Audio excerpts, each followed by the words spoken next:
Hello student, welcome to the class. વિદ્યાર્થી મિત્રો, હું છું તમારો મેન્ટોર શિક્ષક હેમાંતુ સરદારા સર અને તમે જોઈ રહ્યા છો પી વિભાગના તત્વો. વિદ્યાર્થી મિત્રો, લાસ્ટ લેક્ચરની અંદર આપણે સમૂહ નંબર 16ની સંપૂર્ણ માહિતી ભેગી કરી. આ લેક્ચરની અંદર આપણે જોવા જઈ રહ્યા છીએ સમૂહ નંબર 17 એટલે કે હેલોજન સમૂહ.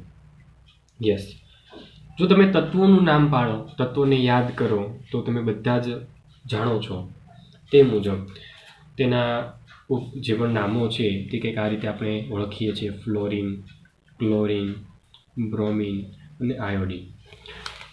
આ ચાર તત્વો તો એકદમ સામાન્ય પ્રકૃતિ મુજબ સિમ્પલ છે. ત્યારબાદ અગત્યની પ્રકૃતિમાં આવતા હોય તેવા અથવા આપણે જે નોર્મલી યુઝ નથી કરતા તેવા તત્વોને યાદ કરીએ તો તેની અંદર આવે છે એસ્ટાટીન. કોણ આવે છે? એસ્ટાટીન. અને જ્યારે લાસ્ટ તત્વ જે છે તે છે ટેન્ટેસિન. શું નામ છે? ટેન્ટેસિન. ક્લિયર? ચાલો, પરંતુ તેને યોગ્ય રીતે આપણે પાછળથી જોઈશું.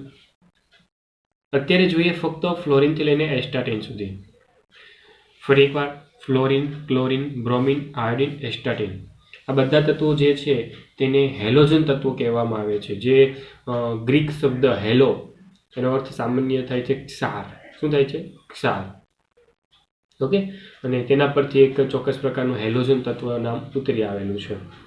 હવે આ તત્વો બાહ્યતમ કક્ષામાં ઇલેક્ટ્રોન રચનાને કારણે તેની ઊંચી પ્રતિક્રિયાત્મકતા છે અને તે સામાન્ય રીતે અધાત્વિય ગુણધર્મ ધરાવે છે. બધી વસ્તુ તમે જાણો છો, કેમ કે પિરિયોડિક ટેબલની અંદર જે ખૂણાનો ભાગ છે તે અધાતુમય પ્રકૃતિમાં આવતો હોય છે. એટલે અધાત્વીય ગુણધર્મ, તેનો અધાત્વીય ગુણધર્મ છાનો તો છે જ નહીં, એટલે તેને અધાત્વીય તત્વોના ભાગ સ્વરૂપે હું તેને ઓળખાવું છું. જો સમૂહ નંબર 1 અને 2ની વાત કરવામાં આવે તો એ વિદ્યુત ધનમય કહેવાય છે. તો પાછળના સમૂહની અંદર યસ, તમે સમજી ગયા, 16 અને 17 એ વિદ્યુત ઋણમય કહેવાય છે. તો એમાં સૌથી વિદ્યુત ઋણમય તત્વના નામ પડતા હોય તો એ સમૂહ નંબર 17ની અંદરથી તમને જોવા મળશે. અને ખાસ કાળજીપૂર્વક વાત ક્લિયર કરી દઉં છું કે આ સમૂહ નંબર 17 છે તો NS2 NP5 પ્રકારની પ્રકૃતિ છે. એક ઇલેક્ટ્રોન મેળવી લે તો સ્વાભાવિક છે કે તે એક ઇલેક્ટ્રોનથી જ, ફક્ત ને ફક્ત એક ઇલેક્ટ્રોનથી જ પોતાની કક્ષકને પૂર્ણ કરી શકે છે. એટલે સૌથી વધુ વિદ્યુત ઋણમયની પ્રકૃતિ જોવા મળતી હોય તો તમને જોવા મળશે આમાં. પરંતુ લાસ્ટ બે તત્વોની વાત કરવામાં આવે, લાસ્ટ બે એટલે કે એસ્ટાટીન એન્ડ ટેન્ટેસિન. જ્યારે આ બે તત્વોનું નામ પડતું હોય, જે લાસ્ટ બે તત્વ છે તો એ બંને રેડિયો સક્રિય તત્વ છે. કેવા છે? રેડિયો સક્રિય. એટલે નોર્મલી તેના સંયોજનોની ઓછી ચર્ચા થાય છે, ઓછી વાતો થાય છે. જો તેના પ્રાપ્તિ સ્થાનોની વાત કરવામાં આવે તો ક્લોરિન અને ફ્લોરિન આ બંને જે વિપુલ માત્રામાં મળી આવે છે. બ્રોમિન અને આયોડિનની જે માત્રા છે તેની સાપેક્ષમાં ઓછી છે.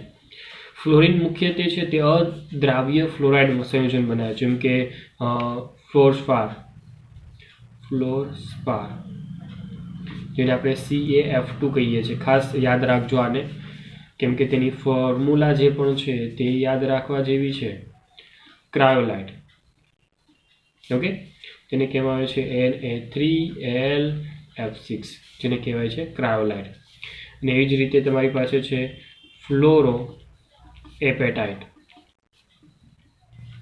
ફ્લોરો એપેટાઇટની જ્યારે નામ પડે ત્યારે તેનું જે પણ સંયોજન છે તે આ રીતે લખી શકાય છે: 3Ca3PO4 into CaF2. ઓકે, તેને કહેવાય છે ફ્લોરો એપેટાઇટ. ક્લિયર? આ બધી માત્રા જે પણ છે તે ફ્લોરિન કન્ટેન્ટ ધરાવે છે, મતલબ મોટી માત્રા આપણે આમાંથી મેળવી શકીએ છીએ. ત્યારબાદ અમુક માત્રા જે છે જમીન, નદીઓ, વનસ્પતિઓ, પ્રાણીઓના હાડકાઓમાં રહેલી હોય છે, દાંતમાં રહેલી હોય છે. ઓકે, તો આવી અનેક પ્રકારની પ્રકૃતિમાં તમને આ વસ્તુ જોવા મળે છે. હવે સમુદ્રમાં જ્યારે પાણીની વાત કરવામાં આવે, સમુદ્રના પાણીની વાત કરવામાં આવે તો એ સોડિયમ, પોટેશિયમ, મેગ્નેશિયમ, કેલ્શિયમ આ બધા જ ક્ષારો તમને જોવા મળે. અને બધા ક્ષારો સાથે સામાન્ય રીતે ક્લોરિન, બ્રોમિન અને આયોડિન સંયોજનો તમને જોવા મળે.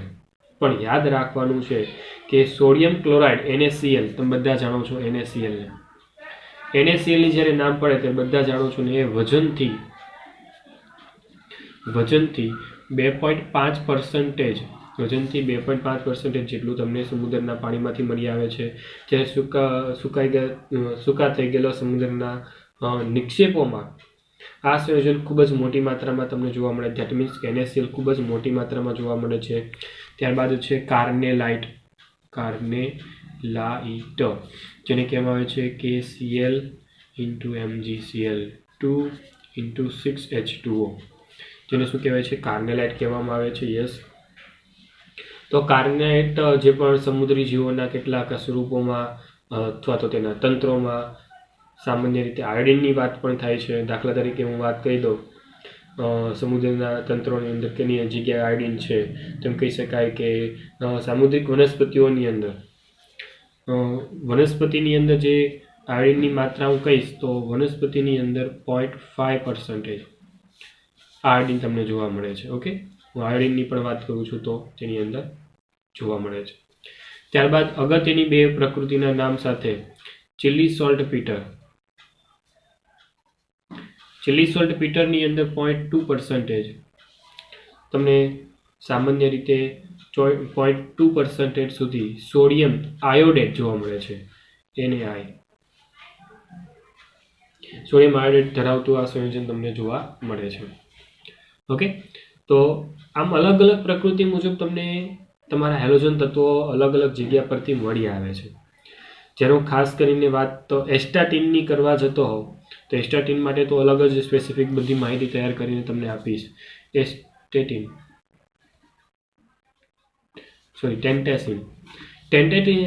ટેન્ટેસિન જે છે એ સમૂહ નંબર 17માં તો છે. ઓકે, ચાલો માનીએ છે. જો ઇલેક્ટ્રોન રચનાની વાત કરવામાં આવે, સંશ્લેષણની વાત કરવામાં આવે, તેમ કહી શકાય કે તે રેડિયો સક્રિય છે. નંબર 1. ઓકે, તેની સંજ્ઞા TS છે. બધા તમે જાણો જ છો. પરમાણુ ક્રમાંક 117 છે, પણ તમે જાણતા હશો. ઓકે ને? ચાલો, ત્યારબાદ પરમાણ્વીય ભાર અથવા તો પરમાણ્વીય દળ જેને તેમ બોલો છો 294 જેટલો છે.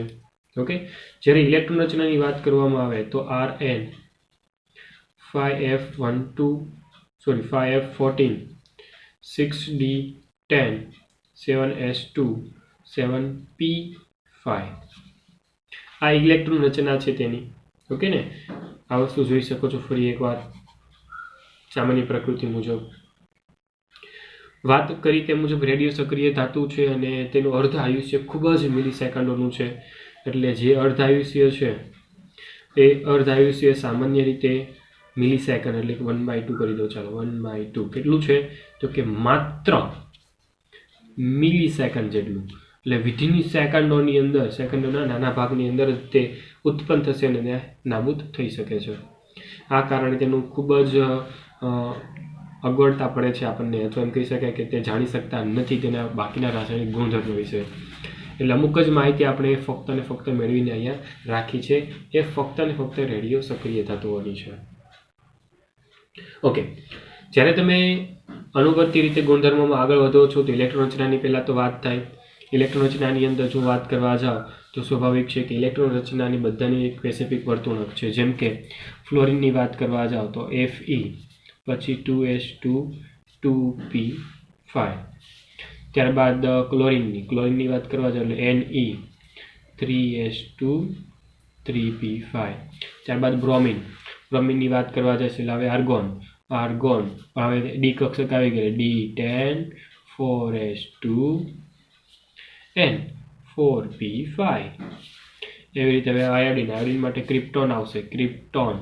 અહીં આવશે 4D10 4S નહીં 5S2 5P5. હવે એસ્ટાટીન માટે ઝેનોન. તો એમાં સિમ્પલ છે કે પહેલા 4F, કેમ કે F આવશે ને હવે તો 4F10 5D10 6S2 6P5. Clear?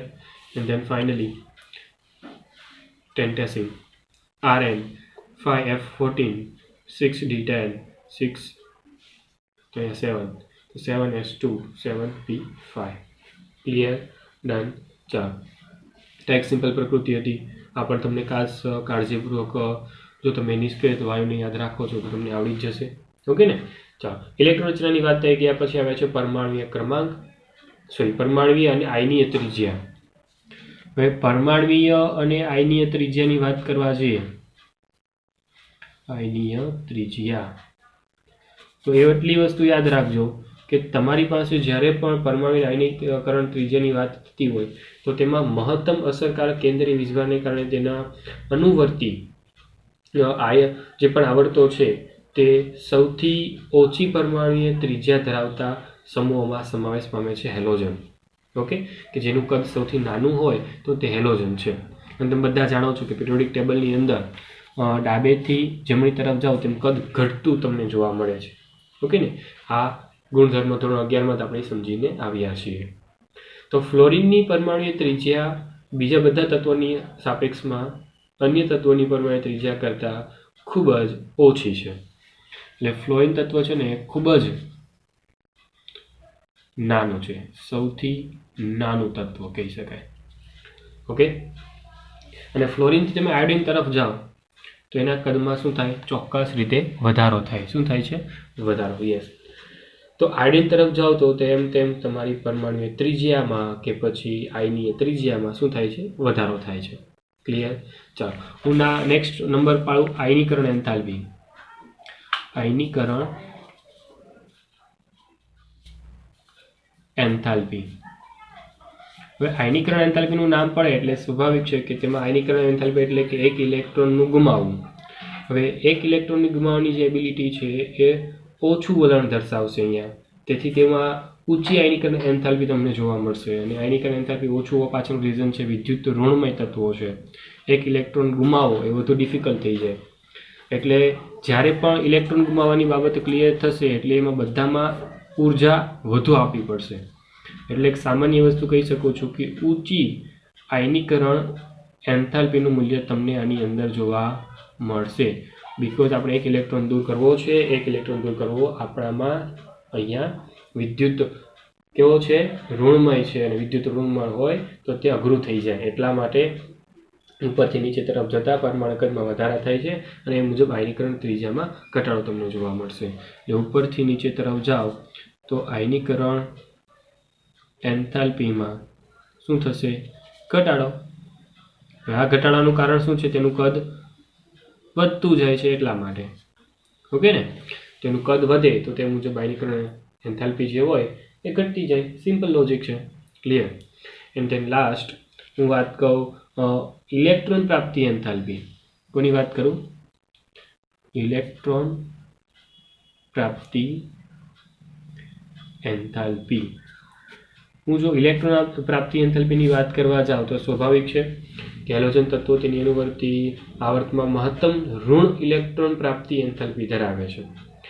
કે આનું કારણ શું છે? તો કે પરમાણુઓ સ્થાયી નિષ્ક્રિય વાયુ જેવી રચના પ્રાપ્ત કરવાનો ગુણધર્મ ધરાવતા હોય તો સ્વાભાવિક છે કે એક ઇલેક્ટ્રોન મેળવશે. કેમ કે આપણે બધા તો જાણીએ છીએ કે NH2NP5 છે, એક ઇલેક્ટ્રોન મેળવશે કે જેને કારણે NP5માંથી NP6 બની શકે. પણ આ એક ઇલેક્ટ્રોનનું મેળવવું એટલે કે ઇલેક્ટ્રોન પ્રાપ્ત કરવું. અને આ વસ્તુ વર્તુળક તો જાતે તત્વ ધરાવતો હશે એટલે આ જે મૂલ્ય છે ઇલેક્ટ્રોન પ્રાપ્તિના મૂલ્ય એ સામાન્ય રીતે ઋણ મૂલ્ય હશે. કેવા મૂલ્ય હશે? ઋણ મૂલ્ય હશે. અને આ ઋણ મૂલ્યને કારણે તમારી પાસે આ ઋણ મૂલ્યને કારણે તમને બધા જ તત્વના ઇલેક્ટ્રોન પ્રાપ્તિ એન્થાલ્પીના મૂલ્ય ઋણ મળે છે. ઓકે, અને ઋણ મૂલ્ય શું દર્શન કરાવે છે? કે પ્રક્રિયા જાતે થશે. પ્રક્રિયા દરમિયાન ઉર્જાનું ઉત્પન્ન થવાની ક્રિયા તમને અહીંયા દર્શાવી શકે છે. ક્લિયર? પરંતુ યાદ રાખજો વિદ્યાર્થી મિત્રો, તમારા કોષ્ટકોમાં એનસીઈઆરટી ટેક્સ્ટબુકના જે કોષ્ટક આપ્યું છે તેમાં પણ તમને જોવા મળશે. જો ફ્લોરિન, ક્લોરિન, બ્રોમિનની વાત કરવા જાઓ તો કન્ટિન્યુઅસલી મૂલ્ય જોવા જાઓ તો -333, -349 અને -332. હું આયોડિનની વાત કરી જ દઉં સાથે તો -296 મૂલ્ય તમે જોઈ રહ્યા છો. મૂલ્યમાં અનિયમિતતા તમને દેખાશે. આ મૂલ્ય કન્ટિન્યુ ઘટતું દેખાય છે પરંતુ આ મૂલ્ય જે છે એ બાકીનાની સાપેક્ષમાં અનિયમિત લાગે છે. યસ, તો તે અનિયમિત છે જ. કેમ કે આપણે ઓલરેડી વાત કરી ચૂક્યા છીએ આગળ પણ કે અહીંયા ફ્લોરિન જે છે એ ક્લોરિન કરતાં ઓછું મૂલ્ય દર્શાવે છે. હવે ફરી એકવાર તમે કોઈ પૂછો એ પહેલાં જ ક્લિયર કરી દો કે ફ્લોરિનમાં અનિયમિતતા શું કામ છે. નંબર 1, નાનું કદ છે તેની અંદર. કદ કોનું નાનું છે? ફ્લોરિનનું, એટલા માટે. નંબર 2 કે જે પણ ફ્લોરિનની સાપેક્ષીય જે પણ નાની 2p કક્ષકોમાં પ્રબળ આંતરઆણવીય આકર્ષણની પ્રકૃતિ તમને જોવા મળે અને તેની કારણે જ આવનાર ઇલેક્ટ્રોન વધુ આકર્ષણ અનુભવી શકતો નથી અને વધુ આકર્ષણ અનુભવી શકતો નથી એટલા માટે એ મૂલ્ય ઓછું ઋણ મૂલ્ય જોવા મળે છે. ક્લિયર? ડન. તો આ પ્રકૃતિ જે છે તે ફ્લોરિનની અનિયમિતતા પર વર્ણન થતી ભાગ છે.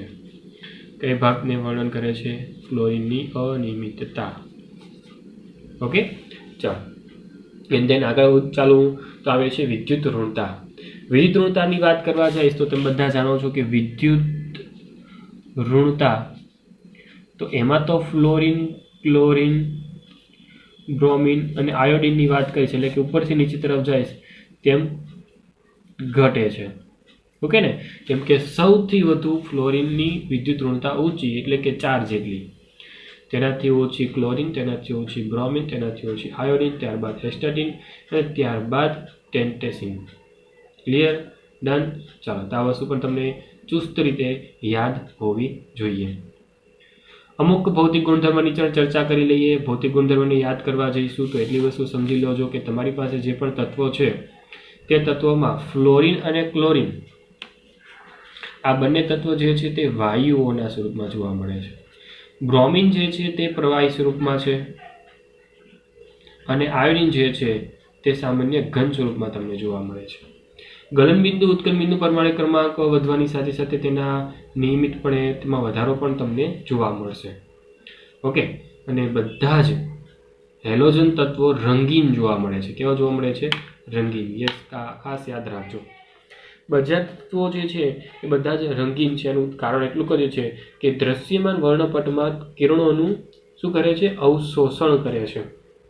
અવશોષણ કરવા પાછળનું કારણ છે કે તેની સક્રિયતા, તેની પ્રતિક્રિયાત્મકતા જે છે તે. ઓકે, અને તેની પ્રતિક્રિયાત્મકતાને કારણે તેને એક ચોક્કસ પ્રકારના રંગનું શોષણ કરશે અને એ રંગને કારણે આપને તે રંગીન દેખાશે. ઓકે, અને શોષણ જે છે એ યસ વર્ણપટમાં વિકિરણોનું અવશોષણ છે, એવી રીતે કહી શકાય. પરિણામે શું જોવા મળે છે? આપણે રંગીન પ્રકારના પદાર્થો કે જે હેલોજન તત્વો આપણા માટે છે. ઓકે, હવે વિકિરણના જે જુદા જુદા ક્વોન્ટમ અવક્ષેપણ દ્વારા આ બધા રંગો જુદા જુદા હોય છે. દાખલા તરીકે હું વાત કરી દઉં કે ફ્લોરિન છે તો ફ્લોરિન માટે પીળો રંગ છે. ઓકે, જો ક્લોરિન છે તો લીલાશ પડતો પીળો રંગ તમને જોવા મળશે. જો બ્રોમિન છે તો લાલ રંગ જોવા મળશે. જો આયોડિન છે તો જાંબલી રંગ જોવા મળશે. ઓકે, તો આ અલગ અલગ પ્રકૃતિ છે કે જેના દ્વારા તમે ફ્લોરિન અને ક્લોરિન સાથે પાણીની પ્રક્રિયા દ્વારા પણ તેને ઓળખી શકો છો અને તત્વોને પણ અલગ પાડી શકો છો.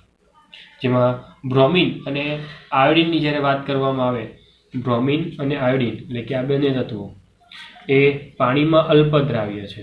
ખાસ યાદ રાખજો, પાણીમાં અલ્પદ્રાવ્ય.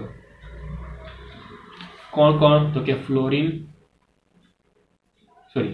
બ્રોમિન અને આયોડિન. કોણ કોણ છે? બ્રોમિન અને આયોડિન.